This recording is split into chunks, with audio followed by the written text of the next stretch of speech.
like a bad hurricane.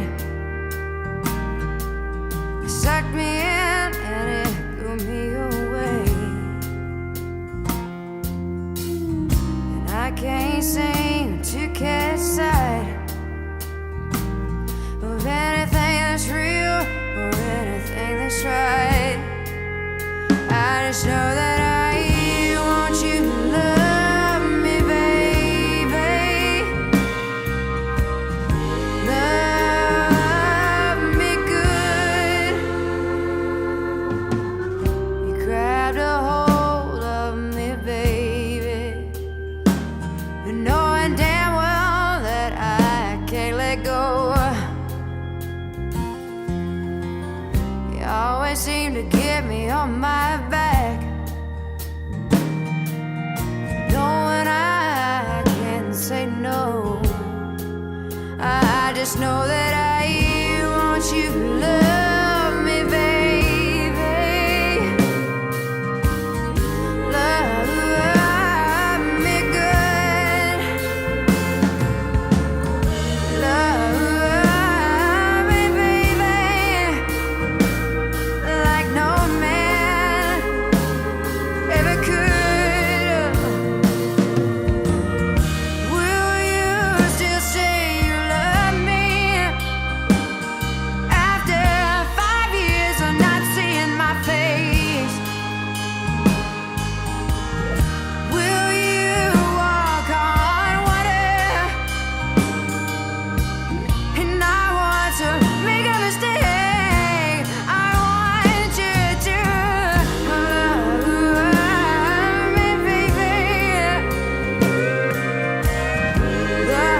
Love me good. Oh, yes. Love me, baby. Like no man ever could. No. Like no man ever could. Oh, like no man ever could.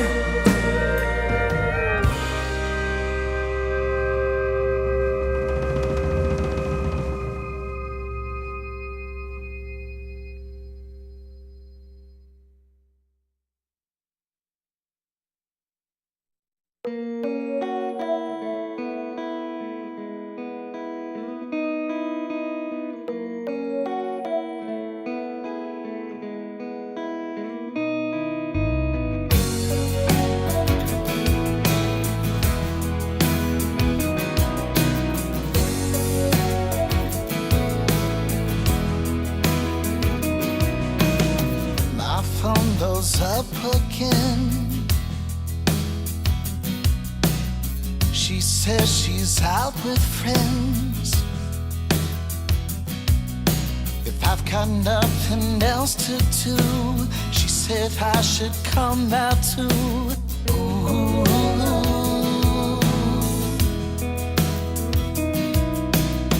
It's only 10:30. Thoughts of her keep drifting in. While nights around this town, I know how it's going down. Ooh.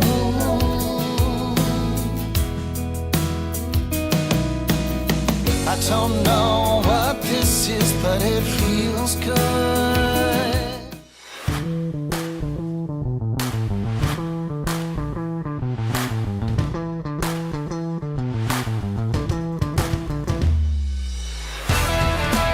You're listening to the Jams and Coffee Morning Show with your host, Brad Brock.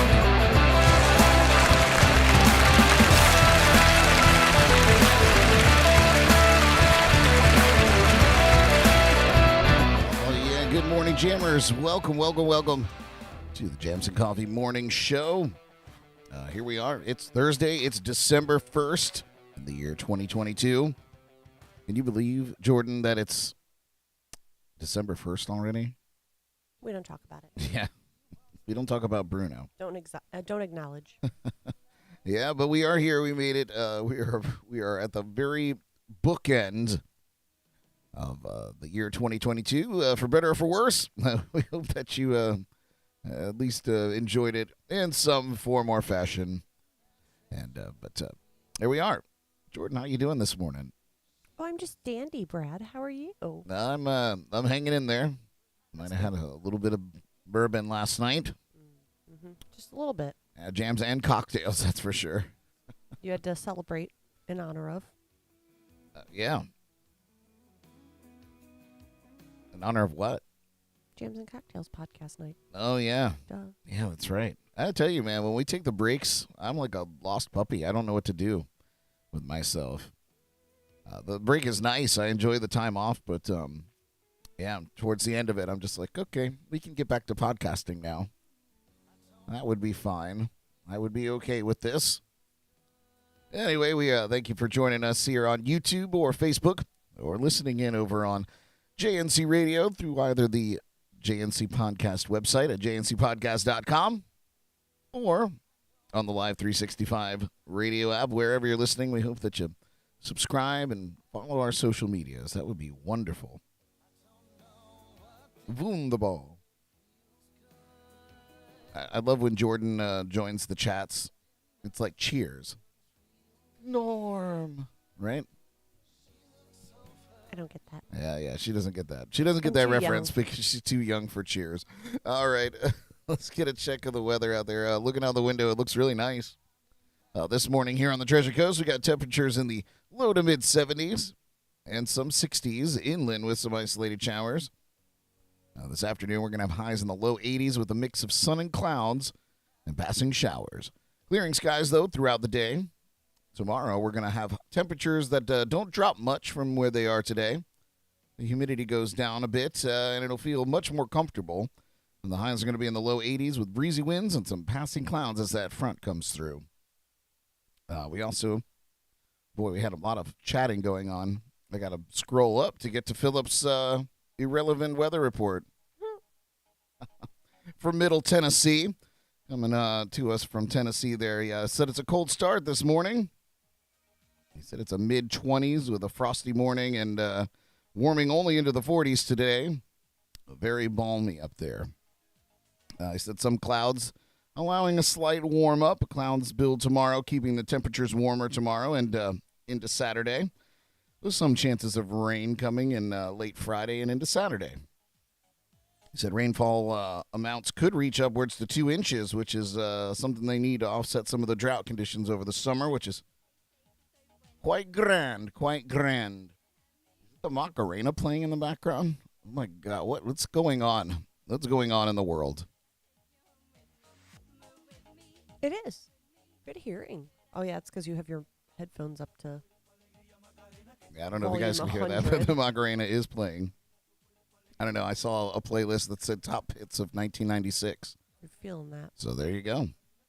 That sounds fun. Oh, good days.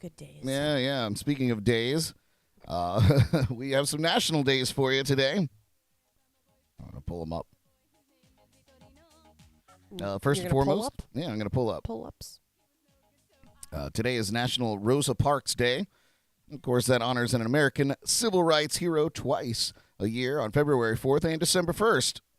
The holiday recognizes the civil rights leader Rosa Parks, as mentioned. On December 1st, of course, 1955, after a long Thursday at work, Rosa Parks boarded a bus in Montgomery, Alabama. She took her seat in the colored section as she rode the Cleveland Avenue bus. Rose riding that bus home. The bus began to fill up.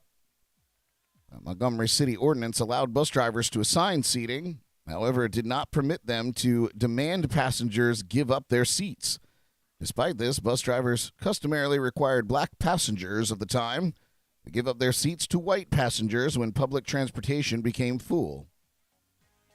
The bus driver asked Parks to give up her seat. She refused, and police arrested her. And what followed is civil rights history, folks. On December 5th, 1955, the courts found Parks guilty of violating the city ordinance and fined her $10 plus a court fee.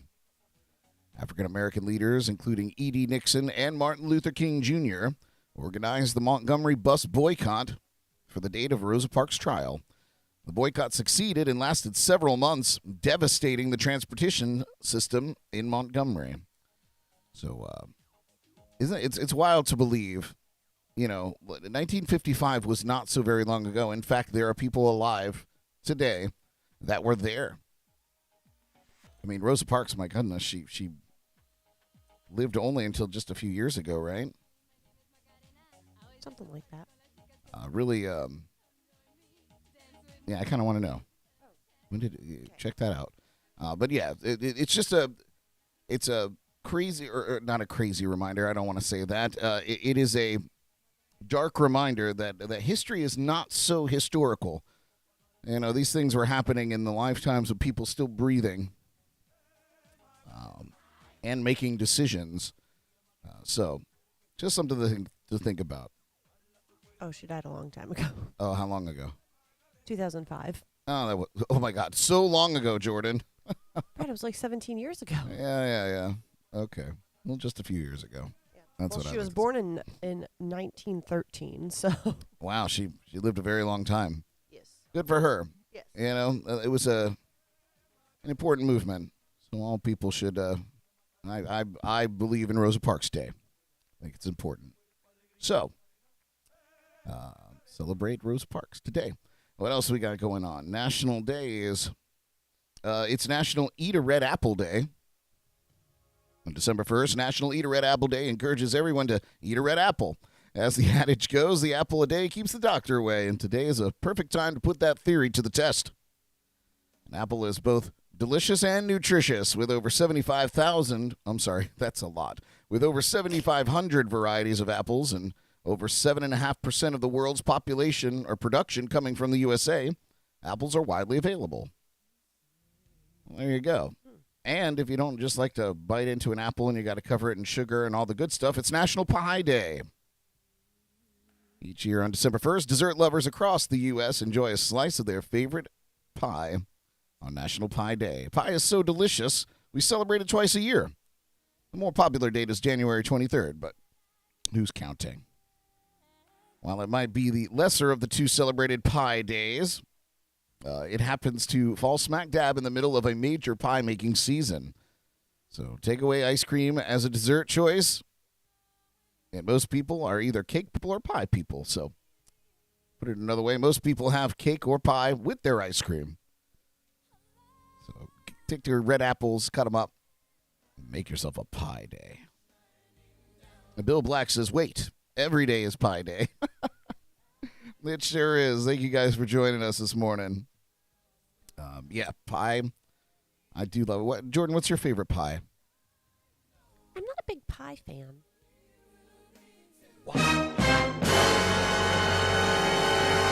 I know. I'm sorry. Get out. I know. I feel like, honestly, any of the ones that have more of the graham crackery crust as opposed to the pie crust, would that still be considered a pie? Yeah, no, 100%. Yeah, any of those preferably. I don't like the pastry crust stuff too much, I don't think. But I guess if I had to pick, I'd say pumpkin pie, maybe. Yeah? I don't know.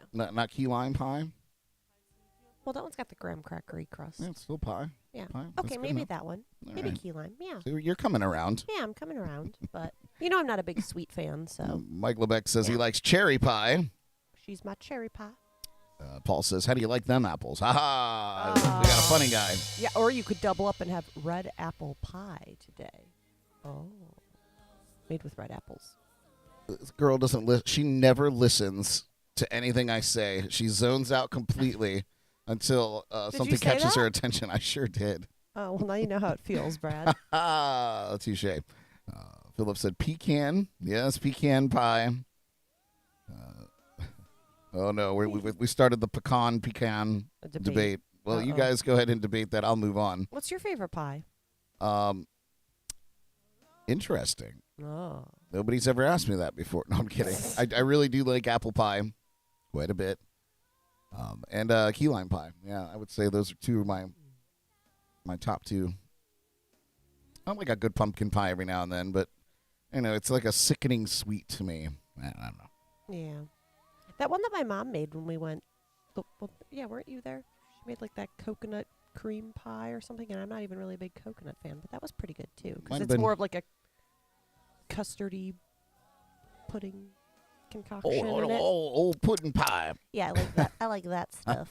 But yeah, carry on. Yeah. What else do we have here? What else is going on? It is also... God, I can't even read these. Pass it over here. Yeah, right? I'm the reading expert. So this is a Day Without Art day. Is that Mariah in the background? Good Lord. It better be All I Want for Christmas Is You. Great playlist. Day Without Art on December 1st coincides with World AIDS Day, which is also today. It was started by a committee with the Visual AIDS Organization in response to the AIDS crisis. The day of mourning recognized the lives lost to AIDS. The moving visual demonstration of life without art symbolizes the vibrant beauty AIDS takes away from all of us. Museums, organizations, galleries, and artists across the country participate in the event. They cover their pieces, shutter their doors, and honor the lives we miss due to AIDS. Throughout the day, organizations will promote awareness, prevention, testing, treatments, and research. And candlelight vigils will keep the memories of friends and family alive in our hearts. And as mentioned, it is also World AIDS Awareness Day. So, something to check out. Be aware of. Yep. Let's see. Oh, there wasn't a very big description there. It's I'll leave it to your own imagination. It's also Civil Air Patrol Day. It's celebrated annually today on December 1st. And let's see, is there anything else? Okay. This is a wordy one. It is Bifocals at the Monitor Liberation Day. What does that mean? Well, I'm going to tell you. Each year on December 1st, Bifocals at the Monitor Liberation Day encourages you to free yourself from blurry images. And that freedom comes in the form of an eye exam, Jordan. Getting your eyes checked is essential to routine eye care. Whether or not you need bifocals, our vision changes over time. Don't I know it? Regular eye care includes more than getting glasses, too. Eye care contributes to our overall health. Deteriorating vision can be an early indicator of other health issues. Oh, boy. Getting vision exams on the regular schedule helps doctors to identify problems in their early stages. The day also encourages other ways to care for your eyes. For example, step away from the computer or give your eyes a break. Too much computer time tires our eyes. Make sure your settings aren't too bright. Eliminate glare coming from a window or other light source by adjusting your screen. Adjusting font size on your computer can also reduce strain. So today's the day if you need to blow up the font on your computer. Nobody's going to judge you. Yeah. Get out there and get an eye check today. I wonder if there's like specials for stuff like this today. I don't know. And yeah. That's one you should participate in today, Brad. Maybe, perhaps. When was the last time you had an eye exam? Bill Black said he said eye care, kind of like an iPhone. Yeah, I love that. Oh yeah, you said you mentioned it. Yeah, that's brilliant. In fact, I'm stopping this live stream and I'm gonna go open that. I'm gonna go at least patent that or trademark it right now. Philip said my kids already make fun of the font size on your phone. You know, I don't even think the font size on my phone is bad, but my sister comes over here and she ribs me all the time on it. Yeah. Oh, she did it to Camille too. I mean, when like we were over there. But it's like, what size is on your phone? Are you like need a microscope to read it? Just the normal, the default. Yeah, the one on my phone is the default. I don't know about that. Maybe not. Steve the Bruce is really quite large. And that's Bill, you're on fire today. He said font shaming. Yeah, I'm a victim. Yep. Oh, man. All right, that's your national days. Every day is a day to celebrate, so we like to shine a light on the national days so you can get out there and celebrate. And today you could do it with pie and remembering Rosa Parks and awareness for the AIDS epidemic that is still out there and thriving, unfortunately. And get your eyes checked. It's easier to see that way. All right. What a crazy way to say the eye day. What was that again? Sorry to make you read it again. Bifocals at the Monitor Liberation Day. Ah. Oh, okay. Monitor. Okay. Yeah. Got it. Good stuff. Oh, dear. Biggest story today for a music-based show. Of course, some sad news coming out of the Fleetwood Mac camp. Legendary singer-songwriter and multi-instrumentalist Christine McVie passed away. She was 79 years old. According to a statement from the Rock and Roll Hall of Famer's family, she passed peacefully at the hospital Wednesday morning. And it was following a short illness, and she was in the company of her family. The family continued asking for privacy and requesting everyone to keep Christine in their hearts and remember the life of an incredible human being and revered musician who was loved universally. Fleetwood Mac also mourned the late singer-songwriter in a statement of its own. They said, there are no words to describe our sadness at the passing of Christine McVie. She was truly one of a kind, special and talented beyond measure. She was the best musician anyone could have in their band and the best friend anyone could have in their life. We were so lucky to have a life with her. Individually and together, we cherished Christine deeply and are thankful for the amazing memories we have. She will be so very missed. Of course, she was born Christine Ann Perfect. Oh. McVie began her professional music career all the way back in 1967. And by 1968, she married Fleetwood Mac co-founder and bassist John McVie and changed her name. Christine joined Fleetwood Mac in 1970 and soon began contributing songs and arrangements to the band's albums. She's best known for her songs like Don't Stop, Over My Head, Say You Love Me, Think About Me, and many, many others, including one of my favorites, which was, now I'm drawing a blank, of course. The song I always put on all the time.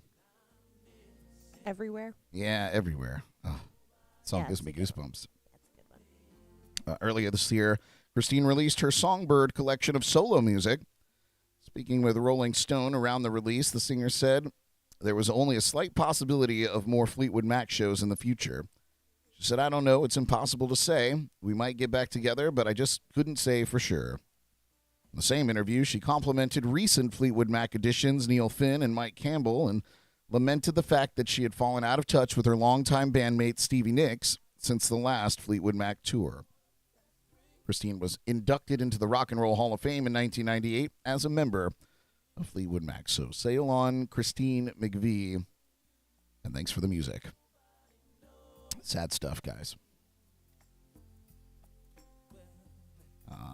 I guess while we're in the music zone here, this one's got a bit more levity, not quite as heavy. But new research has come out, Jordan. Oh, great. And it claims that bats have a broader vocal range than one Mariah Carey. That's right. Impossible. A new study about singing bats is turning a few heads, mainly because it suggests that bats have a better vocal range than Mariah Carey. And to recap, Mariah could sing through 5 octaves in addition to her impressive whistle register. So, how does a bat compare to that? Well, I'm going to tell you. I'm glad you asked. PLOS Biology published the peer-reviewed study from the University of Southern Denmark about echolocation, which bats use to catch their prey. And it found that Dobbinton's bats have a vocal range of 7 octaves. This tremendous vocal range is unparalleled in mammalian sound production. But how bats achieve this remains unknown. Furthermore, the study noted that bats are able to employ the same laryngeal structures used for making death metal growls and Tuvan throat singing, which is an ancient traditional form of singing. Can't believe you didn't know that, Jordan. Can't believe it. Didn't even ask me, Brad. Yeah, I just assumed. You're right, I didn't. That means that bats are capable of using false vocal folds, which make low-frequency calls just like certain humans. New York Post reports lead author Cohen Elmans, who is a USD professor, says the findings are, quote, remarkable. He said most mammals have a range of 3 to 4, and humans about 3 octaves. Some human singers can reach a range of 4 or 5, but they're only very few. Well-known examples, of course, are Mariah Carey, Axl Rose, and Prince. As for how bats are able to outperform some of the greatest singers of all time, Elman said, it turns out that bats surpass this range by using different structures in their larynx. Well, there you go. Bats. Bats. And while we're talking about Mariah Carey, she released a statement, said that she wants her fans to get ready and get sweaty with her new Peloton Artist Series workout. Have you ever wanted to listen to Mariah Carey yell at you to get into shape? That's a question, Jordan. Sounds terrible. Terrifying. Jordan's over there working on her farm. No, not yet. Not yet. I've kind of given up on it. Yeah, it became cumbersome, didn't it? Yeah, I've lost interest. Well, Mariah Carey is helping her fans stay in shape this season by teaming up with Peloton. I can't believe that Peloton's still a thing. Oh, it's the new hotness. Oh, man, she's all over this place. She's playing right now. God, they know. They know. Scary. She must have been big in 1996. Oh, yeah, she was everything. Hey, you hear it? Yeah. This was the jam. It is a jam. Still a jam. Mm-hmm. She'll always be my baby. Anyway, Mariah. It's a good thing she's still so good. Like when we saw her at the Thanksgiving parade. Oh, yeah. That Flawless. was a flawless performance. Flawless. 10 out of 10.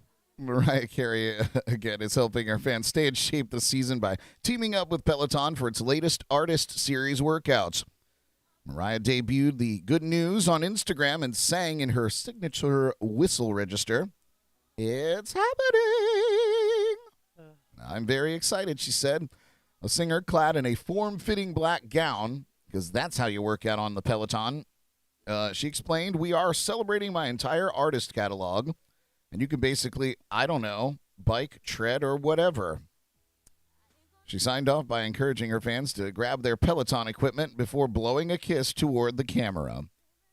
Mariah's series arrives Friday, December 2nd, which is tomorrow if you're watching this live. Peloton unveiled what fans can expect with its new partnership yesterday. It said it includes 11 live and on-demand classes across 7 workout modes. There are even classes that don't require any equipment, such as yoga and bar training. So the statement Mariah added in her statement, Lamberley, get ready and get sweaty with this festive collection of classes. You don't want to miss this, darling. Well, there you go. You can work out with Mariah. Yay. Mike Lebeck said, "Nice try, Jordan, on those notes." I don't think he knows it was me. That's great. We'll let that live Well, on. we do sound the same. Yeah, absolutely identical. Yeah. All right. Well, before we get I have a very interesting story. I found this article quite interesting. Interesting. Yep. Interesting indeed. Interesting. Indeed. Yeah. So physicists, because nobody can just leave well enough alone, they've used a quantum computer to simulate the first ever holographic wormhole and transport information through it. I'm going to tell you all about that. So get your nerd glasses on because we're going to talk about it coming up. So, we're going to play a song here from Allegra Miles. This is Eyes. You're listening to Jams and Coffee in the Morning. Don't go away. We'll be right back.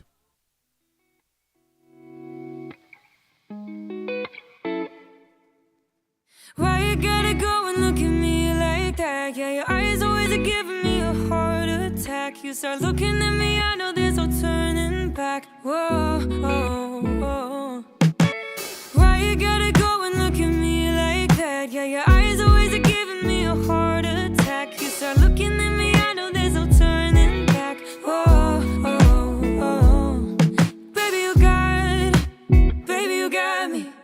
first time that you hit me with your gaze. You know that I'm gone, 'cause you got me. Constantly, you got me stuck in this daze. Something in your eyes,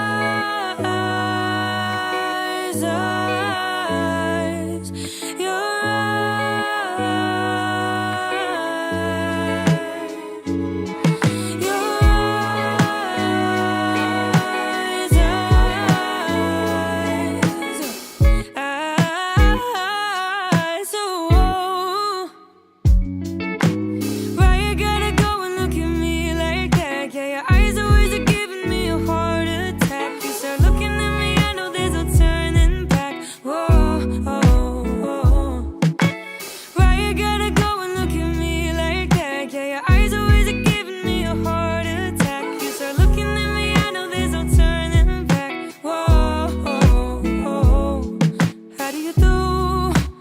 How do you do these things? You found your way deep inside of my soul. The way there's a move, oh, it's so healing. You got this way of making me whole. Something in your eyes,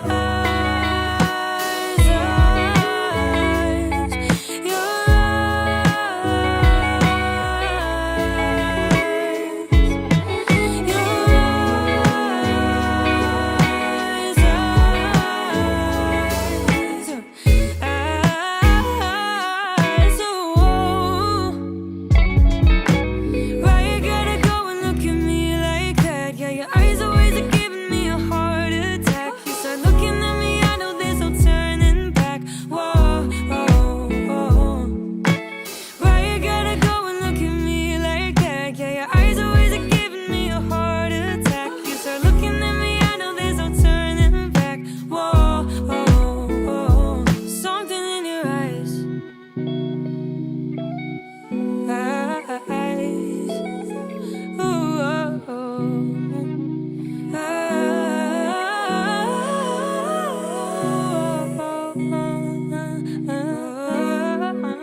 All right, welcome back to Jams and Coffee in the Morning. Again, that was Allegra Miles with Eyes.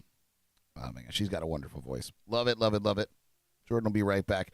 But I'm going to get into this story here, you guys. As mentioned, and like I said, this is a doozy, so you got to, you got to get into your true Matrix vibe. We're living in the Matrix. Everything's a simulation. So get into that headspace, and then follow me into this rabbit hole, if you will. So, a wormhole simulated in a quantum computer could bolster the theory that the universe is a hologram. That's right. Hologram, Jordan. So, You're listening to the Jams and Coffee Morning Show. You, Jessica. God, never comes in at the right time. But I love your tenacity, girly. Anyway, physicists have used a quantum computer to simulate the first ever holographic wormhole and transport information through it. So the quote-unquote baby wormhole created on Google's Sycamore 2 quantum computer was not created with gravity, but through quantum entanglement.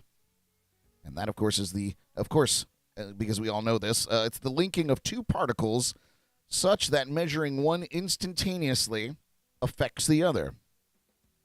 By entangling qubits, or quantum bits, in minuscule superconducting circuits, physicists were able to create a portal through which information was sent. The researchers say the experiment has potential to further the hypothesis that our universe is a hologram stitched together by quantum information. And the researchers published their findings just yesterday in the journal Nature. Lead author Maria Spirapoulou said this is a baby step for interrogating quantum gravity in the lab. She said, when I saw the data, and I had a panic attack. We were jumping up and down, but I'm trying to keep it grounded. He was very excited. Very excited, Jordan. Wormholes are hypothetical tunnels through space-time connected by black holes at either end, In nature, the immense gravity of two black holes is what helps create the conditions of a wormhole. But the wormhole simulated in the experiment is a little different. It's a toy model that relies on a process called quantum teleportation to imitate two black holes and send information through the portal, right? Makes sense. These processes appear to be pretty distinct, but according to the researchers, they may not be that different after all. In a hypothesis called the holographic principle, the theory of gravity that breaks down around black hole singularities, that's Einstein's general relativity, could actually emerge from the weird rules governing very small objects like qubits. And their experiment might provide the first clues that this is, in fact, the case. Now, thankfully, the black hole analogs in the quantum computer are not the same as the all-consuming monsters lurking out in space. We've all heard of the horror stories or seen Event Horizon, the film. But the researchers are unsure whether they might have simulated the black holes closely enough for them to be considered strange variants of the real thing, ultimately dubbing their quantum computer rifts emergent black holes, right? And co-author Joseph Liken, a physicist and the deputy director of research at Fermilab, said in a news conference, "It looks like a duck, it walks like a duck, it quacks like a duck." And that's what we can say at this point. It's very scientific. Hope you're taking notes. There will be a quiz. It looks like a duck. He went on to say, we have something that in terms of the properties we look at, it looks like a wormhole. So, a little backstory on all of this. Einstein's predictions about this. So the idea of wormholes first emerged from the work of Albert Einstein and his colleague Nathan Rosen, who, in 1935, demonstrated in a famous paper that the theory of general relativity permitted black holes to be linked in bridges that can instantaneously connect vast distances. Doesn't that sound lovely? You step in, you step out in another place. Sounds great. The theory was an attempt to offer an alternative explanation to points in space called singularities. It's the cores of black holes where mass has become infinitely concentrated at a single point, creating a gravitational field so powerful that space-time is warped to infinity and Einstein's equations collapse. If wormholes existed somehow, Einstein and Rosen reasoned that general relativity held up. So a month before the famous 1935 paper, Einstein, Rosen, and their colleague Boris Podolsky had written another paper.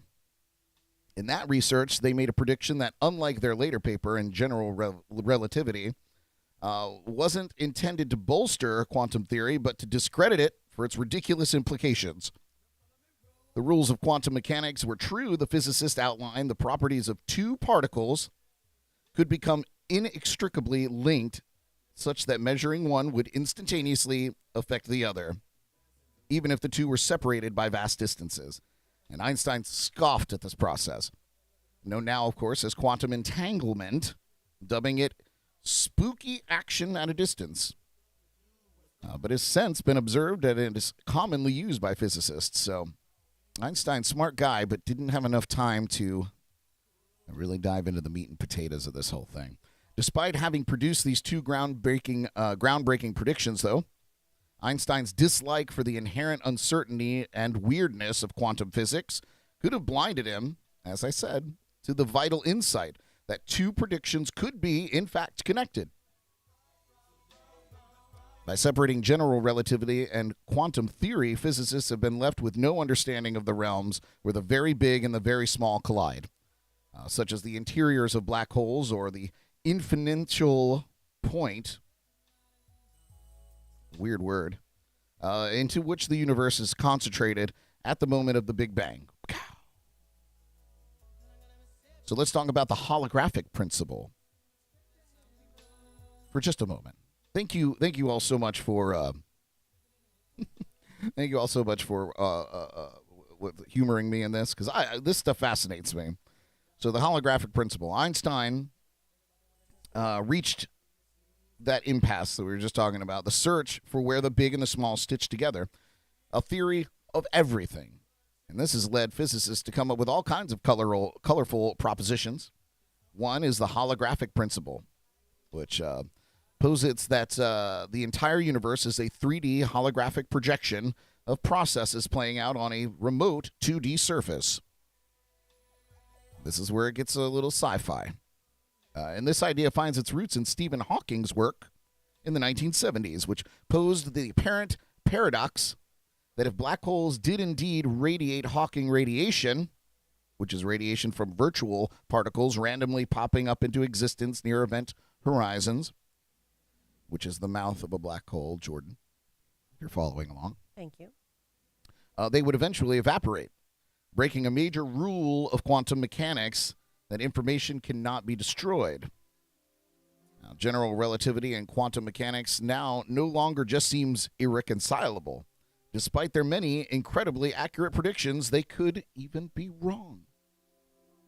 To solve this problem, proponents of string theory, who aimed to reconcile quantum mechanics and relativity, used observations that the information contained by a black hole was linked with the 2D surface area of its event horizon. And that's the point, as mentioned, where not even light can escape its gravitational pull. So that's why it appears black. And even the information about the star that created the black hole was woven into fluctuations on this horizon surface before being encoded onto Hawking radiation and sent away prior to the black hole's evaporation. In the 1990s, theoretical physicist Leonard Susskind and Gerard Hooft realized that the idea needn't stop there. If all the information of a 3D star could be represented on a 2D event horizon, perhaps the universe, which has its own expanding horizon, was the same. A 3D projection of 2D information. Holy shit. From this perspective, the two disjointed theories of general relativity and quantum mechanics might not be separate at all. Space-time's gravitational warping, along with everything else we see, could instead emerge like a holographic projection, shimmering into being from the minute interactions of tiny particles on the lower dimensional surface of a remote horizon. So, how do we test for wormholes? Well, to put those ideas to the test, the researchers turned to Google's Sycamore 2 computer, loading it with a bare-bones model of a simple holographic universe that contained two quantum-entangled black holes on either end. After encoding an input message into the first qubit, the researchers saw the message get scrambled into gibberish, a parallel to being swallowed by the first black hole, before popping out unscrambled and intact at the other end, as if it were spat out by the second. Dope. The physics that's going on here is in principle, is if we had two quantum computers that were on different sides of the Earth, and if we improve this technology a little bit, you could do a very similar experiment where the quantum information disappeared in our laboratory at Harvard and appeared at the laboratory in Caltech, according to Lycan. And that would be more impressive than what we actually did on a single chip. But really, the physics we're talking about here is the same in both cases. The surprising aspect of the wormhole trick isn't that the message made it through in some form, but that it emerged completely intact and in the same order it went in. Key clues that the experiment was behaving like a physical wormhole, and that physical wormholes, in turn, might be entangled. Dope. Researchers noted that the information traversed a minuscule gap, just a few factors bigger than the shortest conceivable distance in nature, the Planck length. That's what that's known as. In the future, they want to design experiments of greater complexity. Of course they do. Perform them on more advanced hardware and send codes over greater distances, while going from sending information through their wormhole to sending something physical, like a subatomic particle. It doesn't take much of a theoretical leap, they say. It would need a density of qubits great enough to create a mini black hole. Experimentally, I will tell you that it's very, very far away, Spirapulu said. People come to me and they ask me, can you put your dog in the wormhole? And he responded, no, that's a huge leap. But that is, my friends, getting closer to stepping through a portal and coming out on the other side completely unscathed. Now in the process, it might be a horrific, terrible thing that happens to you in between there, because you literally are obliterated into nothingness and then brought back into the same condition as you went in. It's like in Willy Wonka. Right? Remember with the little cowboy kid who went into the TV? Yeah, maybe something like that. Bursted into particles and then showed up in the TV. You know what? Or whatever. Yeah, it's kind of like that. They were onto something. It's crazy. I just want to mention that during that entire article, there hasn't been one single comment. I hope that was because you all blew everyone's mind. were listening. I told you what we were getting into. I find that fascinating. I find it because, for a long time, it's always been thought, and even in pop culture, you go into a black hole and it rips you apart. It crushes, like there's no coming back from that. But now they're saying that it's all an illusion in the first place. So it's just going to send you to another spot. Philip put a picture of cricket.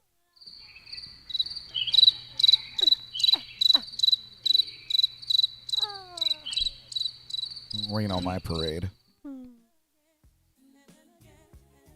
Philip then, thank you, Philip. He said it's fascinating, unfathomable. Man, that stuff like that, and the advancements in medical procedures and things like that, absolutely blow my mind. I love that stuff. I think it's fascinating what we're capable of. It really makes it seem terrible what we're also capable of. Like, we can create so many wonderful things, but then we're also capable of just being complete trash bags. It's, I was just, we'll read a story about this where they're literally unraveling the secrets of the universe.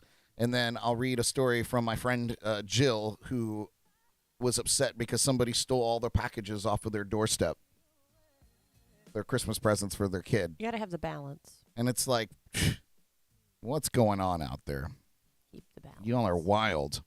Wild, I tell you. All right. I'm going to move on here. Jordan, we're going to bring you back into the conversation. Oh, great. With our celebrity birthday game. Yay. That's right. You did so well yesterday. We should leave it there. You did. I don't know. There's a few here that I think you might get. It depends how good the clues are, Brad. Well, we'll find out. All right, you guys. As always, you can help Jordy out in the chats and comments. In this case, it's fine for you to put it in there, and she can even cheat. And I'll accept it. It's preferred. Yeah. All right. So first up in our celebrity birthdays, turning 34 years old today, just a little baby. Lead vocalist and multi-instrumentalist for the musical duo 21 Pilots, who were signed by Fueled by Ramen. That was, I guess, the record company back in 2012, and he plays alongside the drummer Josh Dunn in the group, who's turning 34 years old today. Jordan. Oh, I have no idea.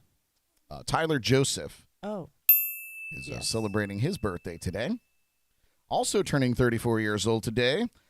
She's known for her roles in several popular films, including X-Men First Class, No Reservations, and The Brave One.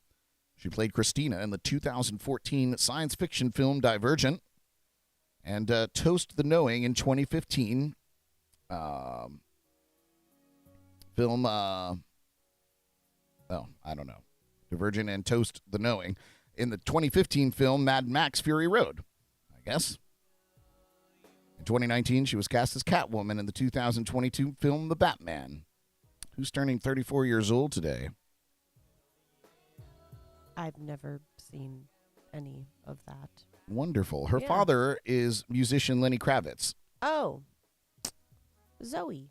That's right. Zoe Kravitz, turning 34. Of course, her mother is Lisa Bonet, who became famous as Denise Kendall on The Cosby Show. Interesting. Yes. Philip She said was Pam. in Little Fire Everywhere. Yeah. Fires Oh, was she? Yeah. Cool. Yeah. Philip said Pam watched a documentary on cryogenics and preserving to have the hopes of awakening again well into the future for medical or gene repair. Weird and scary. Yeah, I don't know about cryogenics. Something about deep freezing. Like even when you when you freeze steaks, they just never come out right after that. It never comes back together. I don't know. I don't know if that technology's there yet. We don't know. Yeah. And I'm completely uninterested.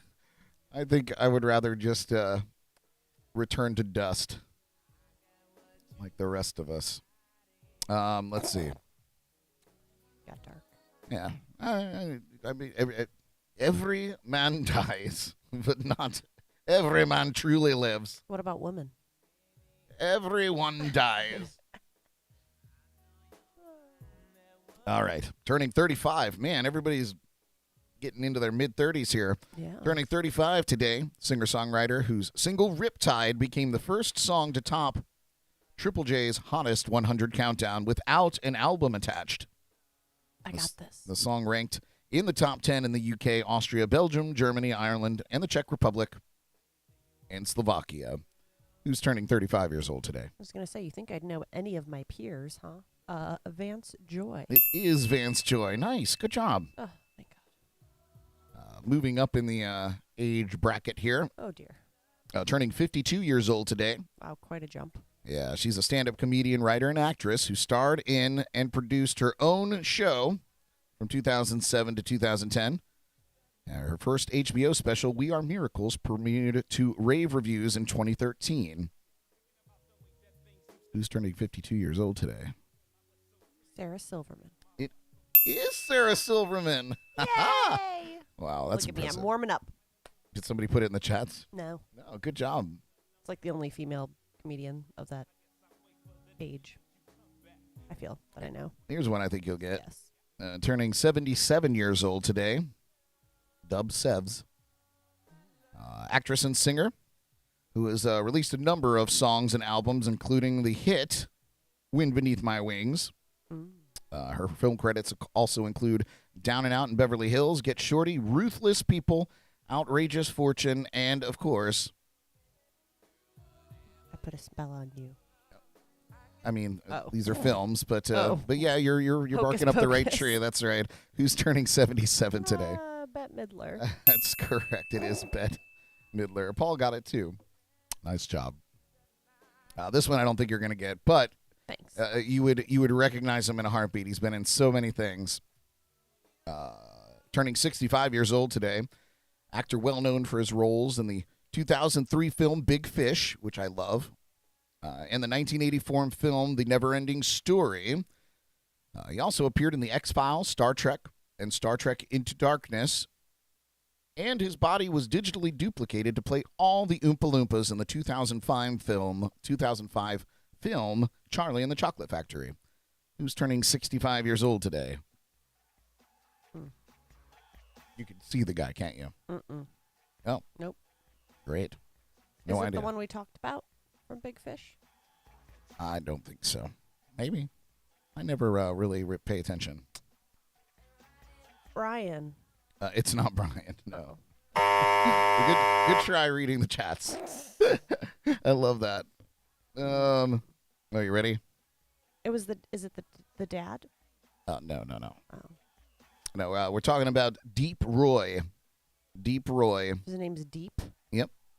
Turning 65 years old today. You don't remember him from the Charlie and the Chocolate Factory with Johnny Depp? No. He was all the Oompa Loompas.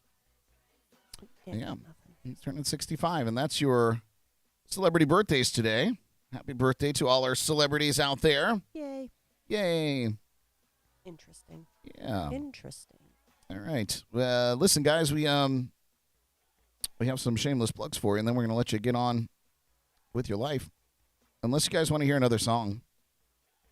Or Brad read another article. I'm out of articles. I got nothing left. Oh, boo. Terrible. Well, plug away, Brad. It's going to take half a day. Wow. All right. You asked for it. All right, you guys. Here goes. December 7th, coming up December 7th, Wednesday, December 7th, is the Season 5 premiere of the Jams and Cocktails podcast. So we are back. We are ready. And it's next Wednesday. So join us 8 p.m. on the 7th for our Season 5 premiere. It'll be a good one, a doozy. You can also listen to that show and this show and music all day long on JNC Radio. You can tune in to our companion internet radio station at jncpodcast.com, or you can download the LIVE365 Radio App for free from your favorite app store. Just get in there and search for JNC Radio, add us to your favorites, and play us all day. We're going to talk about Drums and Rums, the Drums and Rums podcast. Just dropped an episode this week and has started his very first 12 Rummers of Christmas series. So very excited to follow that, Paul. So check it out. You can also check out Paul's biggest happy hour and a happy hour. I believe it's this Friday. Correct me if I'm wrong there, Paul. But it's going to be going live this Friday at 8 p.m., I believe. And, of course, you can find that at jncpodcast.com or on the Drums and Rums YouTube channel. So check it out. Subscribe to Paul at the Drums and Rums. Shout out to our friends at Code Rum, Hop Life Brewing, the Sneaky Tiki in downtown Stewart, the Bug Juice, their line of bug repellents and skincare products. Chesser Custom Designs. That's Philip, who you might hear me mention from time to time in the chats. They have their own custom design company where they etch and engrave on various products. So you can check that out on our Facebook page, and you can link out to them there as well. Check out Brad Brock Design if you need someone to come up with some images for Philip to etch and engrave. I can help you with that. You can go to bradbrockdesign.com, and I can help you out with any of your graphic works, ad work, video editing, audio editing, photo retouching, anything that you need done. I could definitely help you out, and if I can't do it personally, I'll certainly point you in the right direction. So I'm here to help, first and foremost, and then I'll take your money. No, I'm just kidding, but not really. Anyway, I do have a show tonight at Manatee Island in Fort Pierce. That's going to kick off at 5:30 this afternoon. And you can find all my show dates at bradbrock.com. I just had a meeting with Johnny Ringo from Code Rum about the upcoming Pirates and Parrot Heads Party in Paradise cruise, sailing out of the Port of Palm Beach January 13th through the 15th. You can find out all the information on that at jncpodcast.com, and you can find the link there and see it all there. If you love what we do and you want to support us with a little bit of jingle, you can visit our Patreon page and subscribe for $5 a month, and then it'll give you some access to some behind-the-scenes stuff and first looks at things and invitations to private live streams and whatnot. And it just helps us offset the cost of what it takes to do this. So visit our Patreon page. You can find that link at jncpodcast.com. And if you are able and willing, help us out. We would love you a long time. And that is what's going on out there. No plugs, Jordan? No, sir. All right. Well, then. That's that, isn't it? That's that. That's that. All right, you guys. Well, we're going to let you get on with your December 1st. Can you believe it? It's December 1st. Get your December on. Get your December on. All right. We'll see you back here tomorrow morning for our TGIF edition of Jams and Coffee. Thanks for tuning in with us. Broadcasting live from the legendary JNC Lounge. I'm Brad. This is Jordan Taylor. Whoop, whoop, whoop, whoop, whoop. Whatever you do with a smile. Be kind to one another out there. We'll see you tomorrow. Bye.